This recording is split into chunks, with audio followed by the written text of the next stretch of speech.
My wife and I have lived in a 55 and older community now for just over 3 years, and I have to confess something that might sound a little crazy.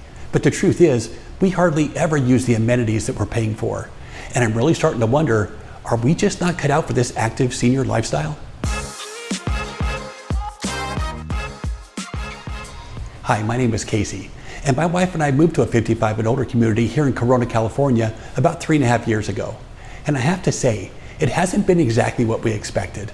Now, a few years ago, we started searching for a single-story home, and we found several that we liked, but they were in 55 and older communities. And even though we weren't specifically searching for a senior community, we ended up buying a very nice home in the 55 and older community of Terramor. Now, if you've ever looked at a 55 and older community, you know they really promote an active lifestyle. And most of these communities offer resort-style amenities with things like hotel-style swimming pools, fitness centers, golf courses, clubhouses, and social gatherings.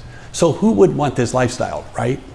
Well, after touring the amenities at Terramor, we could really picture ourselves living here. And we assumed we'd be using the swimming pools, joining clubs and groups, going to the fitness center, and attending all the events. But the reality is, once we moved in, that just didn't happen. And I have to be honest, there's been a huge difference between our expectations of living here versus the actual reality. And 3 years later, we look back now and wonder if maybe we just weren't cut out for an active adult community. And it's really made us second guess our decision to move here.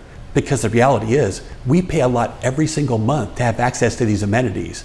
And we pay these HOA fees whether we use the amenities or not.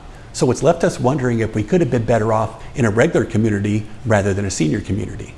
But here's where I think we may have gone wrong. Now, when we first moved here, my wife and I were both still working full time. And since my wife had a really long commute to work, we really couldn't have attended any of the events even if we had wanted to. And even though she's retired now, she still helps out with our grandkids several days a week. And I'm still working full time too. So we both have very hectic schedules. And to be honest, a lot of times when we get done for the day, we just want to sit down and relax. So if we have the option to walk over to the clubhouse or just enjoy a quiet evening at home, we find ourselves choosing just to stay home. But it does make us feel guilty for not taking advantage of the amenities that we're paying for. Now, don't get me wrong, we really do love our home, and it's exactly what we were searching for. It's a newer single-story home with a large open great room and a good-sized primary bedroom, and this really works for us. And when our kids and our grandkids come to visit, we have the space we need. So even though we're not taking advantage of the amenities here, our home does work very well for us. And after living here for 3 years now, I really do understand why some people love these communities. We know several people here who attend every single event. They're involved in several clubs and groups, and they take full advantage of the amenities.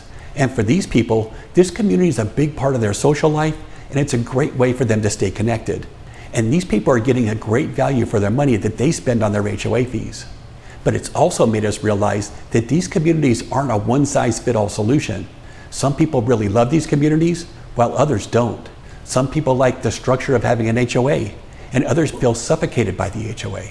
And even though these communities do work for some people, we see now that they're just not for everybody. So we've come to the realization that it's okay to be different. And I really don't think it means that we're broken, and I don't think there's anything wrong with us.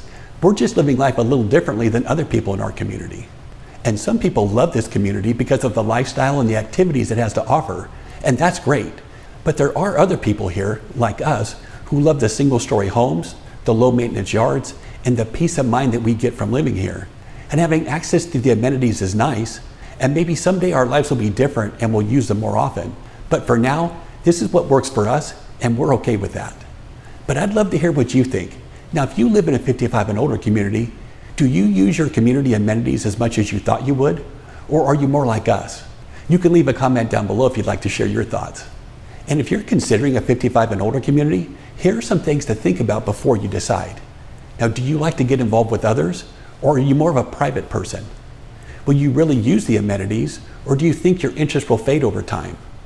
And this one may sound a little silly, but do you mind being in a bathing suit at a community pool, or do you prefer the privacy of having a pool in your own backyard?